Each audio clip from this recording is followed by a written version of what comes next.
श्री कृष्ण। राधे राधे। तो बंधुओं, आज हम इस वीडियो में श्रीमद् भगवत गीता का पहला अध्याय अर्जुन विषाद योग श्रवण करेंगे।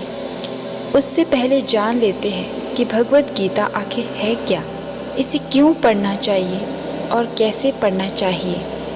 हमारे शास्त्र कहते हैं कि मनुष्य ही सृष्टि में एकमात्र प्राणी है जो परमात्मा तक की दूरी तय कर सकता है। इन बातों का ध्यान रखिए कि जब भी हम भगवत गीता पढ़ रहे हैं, अगर हमारी पांचों इंद्रियां यानी आँख, नाक, कान, जीभ और त्वचा हमारे वश में नहीं है, अगर कोई एक चीज़ भी डिस्ट्रैक्टेड है तो हमें वो चीज़ें समझ नहीं आएगी। दूसरा है मन, जो कि बहुत चंचल है। जितना डिस्ट्रैक्शन होगा ये उतना ही चंचल होगा। तो भगवत गीता पढ़ते समय डिस्ट्रैक्शन को वहाँ से दूर कर दीजिए। यदि भगवत गीता बहुत अच्छे से समझनी है और अपने रियल लाइफ में कनेक्ट करनी है, तो जहाँ भी अर्जुन है वहाँ खुद को रख के देखो।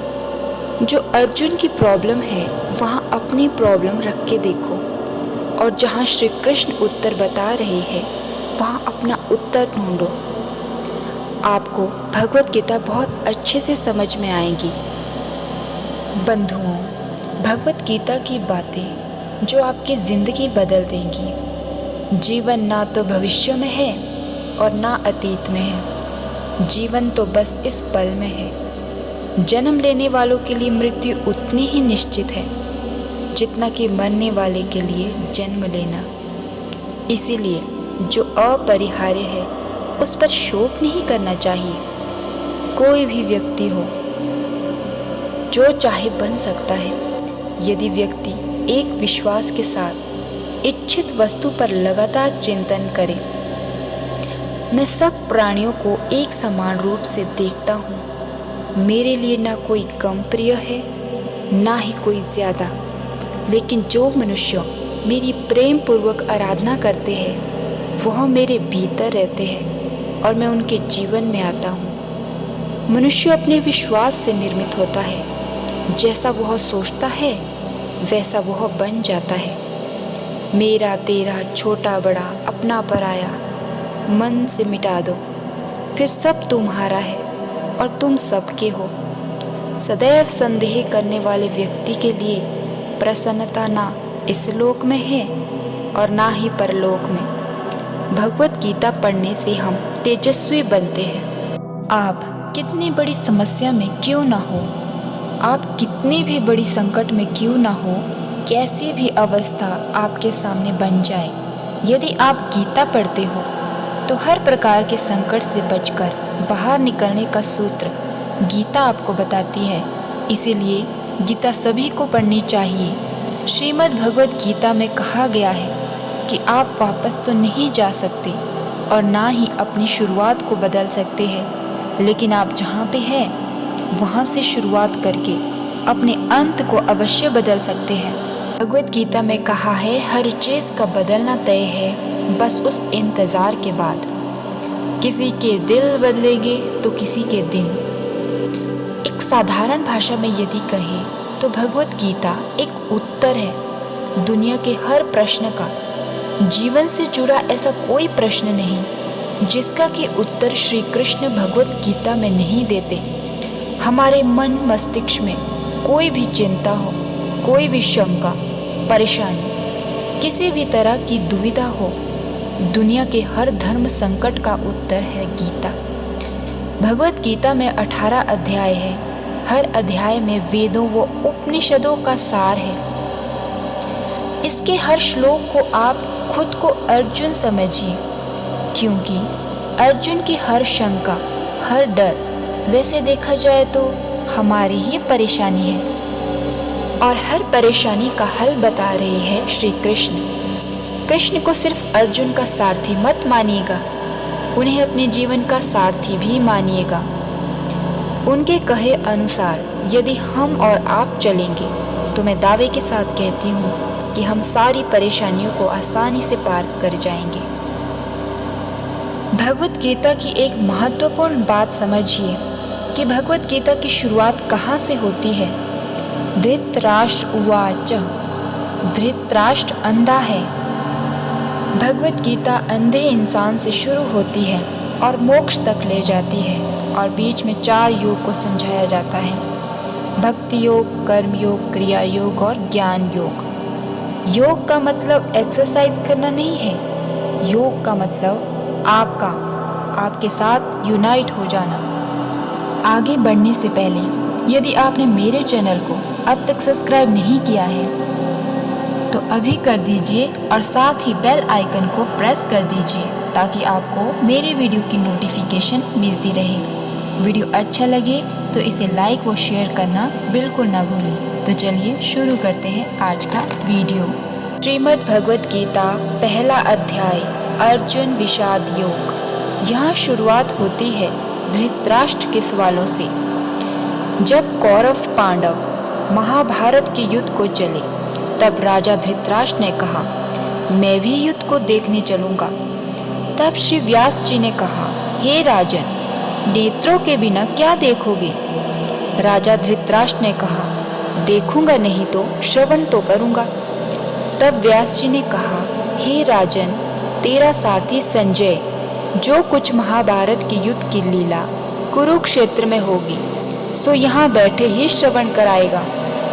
व्यास जी के मुख से यह वचन सुन संजय ने विनती करी, हे प्रभु, यहाँ हस्तिनापुर में बैठे कुरुक्षेत्र की लीला कैसे जानूंगा तथा राजा को किस भांति कहूँगा।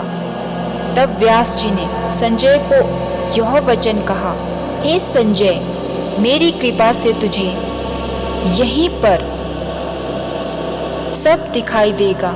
व्यास जी का इतना कहते ही संजय की दिव्य दृष्टि हो गई और बुद्धि भी दिव्य हो गई।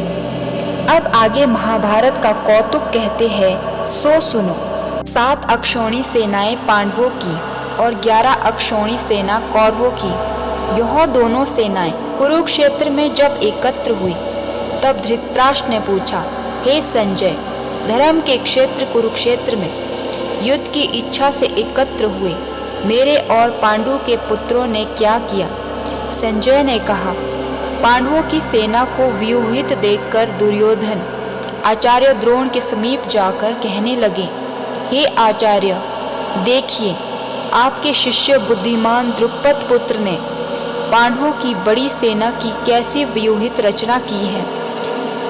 इस सेना में अर्जुन, भीम जैसे बड़े बड़े धनुर्धारी वीर विराट, महारथी द्रुपद, धृतकेतु, चेकितान, बलवान काशीराज, पुरुजित कुंती भोज, नरों में श्रेष्ठ शैव्य, पराक्रमी युधामन्यु, बलवान उत्मौजा, अभिमन्यु और द्रौपदी के पुत्र सबके सब महारथी है। हे ब्राह्मण श्रेष्ठ, आपके स्मरणार्थ अब मैं अपनी सेना के प्रधान सेनापतियों के नाम बताता हूँ। आप भीष्म, कर्ण, युद्ध विजयी कृपाचार्य, अश्वत्थामा, विकर्ण, सोमदत्त का पुत्र भूरिश्रवा और बहुत से शूरवीर मेरे लिए प्राण तक देने के लिए तैयार हैं। ये लोग शस्त्र चलाने में अति निपुण हैं। हमारी सेना को, जिसके भीष्म रक्षक है, अपरिमित बल है और उनकी सेना, जिसके भीम रक्षक है, थोड़ा बल है। अब आप सब अपने मोर्चों पर सावधान रहकर सेनापति की रक्षा कीजिए। भीष्म पितामह ने दुर्योधन को प्रसन्न करते हुए और ऊंचे स्वर में गरजते हुए शंख बजाया। फिर वहां चारों ओर शंख, नगाड़े, ढोल, गौमुखादि बाजे बजने लगे, जिनका बड़ा भयंकर शब्द हुआ, जिसके अंतर श्री कृष्ण और पांडव अर्जुन ने दिव्य शंखों को बजाया। श्री कृष्ण ने 5 जन्यों और अर्जुन ने भी देवदत्त नामक शंख को और भीष्मकरण करने वाले भीम ने पौंड्रिक नामक बड़े शंख को बजाया। कुंती पुत्र राजा युधिष्ठिर ने अनंत विजय, नकुल ने सुघोष और सहदेव ने मणिपुष्पक और धनुर्धर काशीराज शिखंडी, धृतद्युम्न विराट, पराजित सात्यकी राजा द्रुपद और द्रौपदी के 5 पुत्र और महाबाहु अभिमन्यु, इन सब वीरों ने अपने अपने शंखों को बजाया। उन शंखों के भारी शब्द से आकाश और पृथ्वी गूंज उठे और धृतराष्ट्र के पुत्रों के हृदय कांप उठे। हे राजन, अर्जुन ने कौरवों को युद्ध के लिए प्रस्तुत देखकर धनुष उठाकर श्री कृष्ण से कहा कि हे अच्युत, मेरा रथ दोनों सेनाओं के बीच में खड़ा कीजिए, जिससे मैं युद्ध करने वालों को देख लूं कि इस रणभूमि में मुझे किन किन के साथ युद्ध करना चाहिए। दुर्बुद्धि दुर्योधन से प्रीति करने वाले जो युद्ध के लिए यहाँ एकत्रित हुए हैं, उनको देखूंगा। संजय ने कहा, हे राजन, अर्जुन की बात सुनकर श्री कृष्ण ने भीष्म, द्रोण आदि वीरों के सामने उत्तम रथ को खड़ा करके कहा कि हे वीर, युद्ध के लिए उद्यत इन कौरवों को देख लो। अर्जुन ने चाचा, बाबा, गुरु, मामा, भाई, पुत्र, पौत्र, मित्र, श्वशुर और स्वजनों को शस्त्रों से सुसज्जित खड़े देखा और उसने इन दोनों सेनाओं में अपने ही सब बांधवों को देखकर परम दुर्याद्र होते हुए यह वचन कहे, हे कृष्ण, युद्ध की इच्छा से आए हुए इन अपने बंधुओं को देख मेरे अंग ढीले होते जाते हैं और मुख सूखा जा रहा है। मेरा शरीर बेकर होता है, गांडीव हाथ से गिरा जाता है। हे केशव, मुझ में खड़ा रहने की सामर्थ्य नहीं है और सब लक्षण में उल्टे देख रहा हूँ और संग्राम में अपने स्वजनों का वध करके कोई लाभ नहीं होगा। कृष्ण, मैं जीत, राज्य और सुख भी नहीं चाहता हूँ। हे प्रभु, हमको राज्य, भोग और जीवन से क्या काम है, क्योंकि जिनके लिए राज्य, भोग और सुख की इच्छा की जाती है, वे इस युद्ध में अपने प्राण व धन की इच्छा छोड़ मरने को तैयार है। और आचार्य, पिता, पुत्र, पितामह, माता, श्वशुर, पौत्र, साले और संबंधी, ये सब मुझे मारे तो भी हे मधुसूदन, मैं इन्हें मारने की इच्छा नहीं करूँगा। हे जनार्दन, त्रिलोकी के राज्यों के लिए भी मैं इन्हें मारने नहीं चाहता। फिर इस पृथ्वी के राज्य के लिए तो कहना ही क्या। हे जनार्दन, धृतराष्ट्र के पुत्रों को मारकर हमारा क्या भला होगा, इसीलिए हमें अपने भाई धृतराष्ट्र के पुत्रों को मारना अनुचित है। ये सब लोभ के वशीभूत है और कुल का नाश करने तथा मित्र द्रोह करने में पाप को नहीं देखते। कुल नाश के दोष को जानते हुए भी हमको इस पातक से क्यों नहीं दूर रहना चाहिए। कुल का नाश होने से कुल के प्राचीन धर्म नष्ट होते हैं, फिर धर्म नाश होने से कुल में पाप बढ़ता है। हे कृष्ण, पाप से कुल की स्त्रियां व्यभिचारिणी होती है, जिससे वर्ण शंकर संतान उत्पन्न होती है। वह वर्ण शंकर जिन पुरुषों ने कुल को नष्ट किया है, उनको तथा उस कुल को नरक में पहुंचाते हैं, क्योंकि श्राद्ध, तर्पण आदि बंद हो जाते हैं। वर्ण शंकर बनाने वाले दोषों से कुल ध्वंसकों के जाति, धर्म और कुल धर्म निरंतर नाश होते हैं। हे जनार्दन, मैंने बराबर सुना है कि कुल धर्म नष्ट होने से निश्चय नरकवास करना होता है। हाय, हम बड़ा पातक करने को तैयार है, जो राज्य सुख के लोभ से स्वजनों को मारने की कोशिश कर रहे हैं। शास्त्रों को धारण किए हुए धृतराष्ट्र के पुत्र यदि मुझ शस्त्र रहित और उपायहीन का रणभूमि में वध कर डालें, तो मेरा बहुत कल्याण हो। संजय ने कहा, हे राजन, यह कहकर दुखित होकर अर्जुन ने धनुष बाण फेंक दिया और रथ के पिछले भाग में जा बैठा। तो बंधुओं, ये था श्रीमद् भगवत गीता का पहला अध्याय।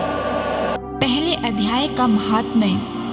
एक समय पार्वती ने पूछा, हे महादेव जी, किस ज्ञान के बल से आपको संसार के लोग शिव कहकर पूजते हैं। मृगछाला ओढ़े, अंगों में शमशान की विभूति लगाए, गले में सर्प और मुंडों की माला पहन रहे हो, इनमें तो कोई पवित्र नहीं। फिर आप किस ज्ञान से पवित्र हो, वह आप कृपा कर कहिए। श्री महादेव जी बोले, हे प्रिय सुनो, गीता ज्ञान को हृदय में धारण करने से मैं पवित्र हूँ और उस ज्ञान से मुझे बाहर के कर्म व्यापते नहीं। तब पार्वती ने कहा, हे भगवान, जिस गीता ज्ञान की आप ऐसी स्तुति करते हैं, उसकी श्रवण करने से कोई कृतार्थ भी हुआ है? तब महादेव जी ने कहा, इस ज्ञान को सुनकर बहुत जीव कृतार्थ हुए हैं और आगे भी होंगे। मैं तुमको एक पुरातन कथा कहता हूँ, तुम श्रवण करो। एक समय पाताल लोक में शेषनाग की शैया पर श्री नारायण जी नैन मूंद कर अपने आनंद में मगन थे। उस समय भगवान के चरण दबाती हुई श्री लक्ष्मी जी ने पूछा, हे प्रभु, निद्रा और आलस्य उन पुरुषों को व्यापता है जो जीव तामसी है। फिर आप तो तीनों गुणों से अतिथि हो। आप जो नेत्र मूंद रहे हो, यह मुझको बड़ा आश्चर्य है। श्री नारायण जी बोले, हे लक्ष्मी, मुझको निद्रा आलस्य नहीं व्यापता। एक शब्द रूप जो भगवत गीता है, उसमें जो ज्ञान है, उसके आनंद में मगन रहता हूँ। जैसे 24 अवतार मेरे आकार रूप है, वैसे यह गीता शब्द रूप अवतार है। इस गीता के यह अंग है।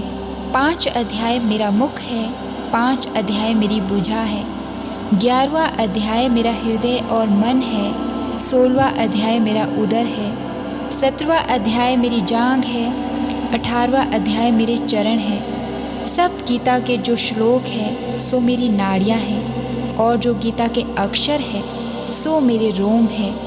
ऐसा जो मेरा शब्द रूपी गीता ज्ञान है, जिसके अर्थ में हृदय में विचारता हूँ और बहुत आनंद को प्राप्त होता हूँ। श्री नारायण जी ने कहा, हे लक्ष्मी, गीता ज्ञान को सुनकर बहुत जीव कृतार्थ हुए हैं, सो तुम सुनो। शूद्र वर्ण एक प्राणी था जो चांडालों के कर्म करता था और तेल लवण का व्यापार करता था। उसने बकरी पाली। एक दिन वह बकरी चराने को वन में गया और वृक्षों के पत्ते तोड़ने लगा। वहाँ सर्प ने उसे डस लिया, जिससे तत्काल उसके प्राण निकल गए। मरकर उसने बहुत नरक भोगे। फिर बैल का जन्म पाया। उस बैल को भिक्षुक ने मोल ले लिया। वह भिक्षुक उस पर चढ़कर सारा दिन भिक्षा मांगता फिरे। जो कुछ भिक्षा मांगकर लावे वह कुटुंब के साथ मिलकर खावे। वह बैल सारी रात द्वार पर बंधा रहे, उसके खाने पीने की भी खबर ना लेवे। कुछ थोड़ा सा भूसा उसके आगे डाल देते। जब दिन चढ़े फिर बैल पर चढ़कर मांगता फिरे। कई दिन गुजरे तो वह बैल भूख का मारा गिर पड़ा, पर उसके प्राण नहीं छूटे। नगर के लोग देखा करे, कोई तीर्थ का फल दे, कोई व्रत का फल दे, पर उस बैल के प्राण छूटे नहीं। एक दिन गणिका आई। उसने मनुष्यों से पूछा, यह भीड़ कैसी है? तो उन्होंने कहा, इसके प्राण जाते नहीं, अनेक पुण्यों का फल दे रहे हैं, तो भी इसकी मुक्ति नहीं होती। जब गणिका ने कहा, मैंने जो किया है उसका फल इस बैल के निमित्त दिया, इतना कहते ही बैल की मुक्ति हुई। तब बैल ने एक ब्राह्मण के घर में जन्म लिया। पिता ने इसका नाम सुशर्मा रखा। जब बड़ा हुआ तो पिता ने इसको पढ़ाया। तब उसको पिछले जन्म की सुध रही थी। इसने एक दिन मन में विचार किया, जिस गणिका ने मुझे बैल की योनि से छुड़ाया था उसका दर्शन करूं। विप्र चलता चलता गणिका के घर गया और कहा, तू मुझे पहचानती है? गणिका ने कहा, मैं नहीं पहचानती, तू कौन है?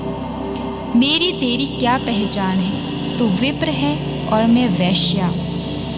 तब विप्र ने कहा, मैं वही बैल हूँ जिसको तुमने अपना पुण्य दिया था।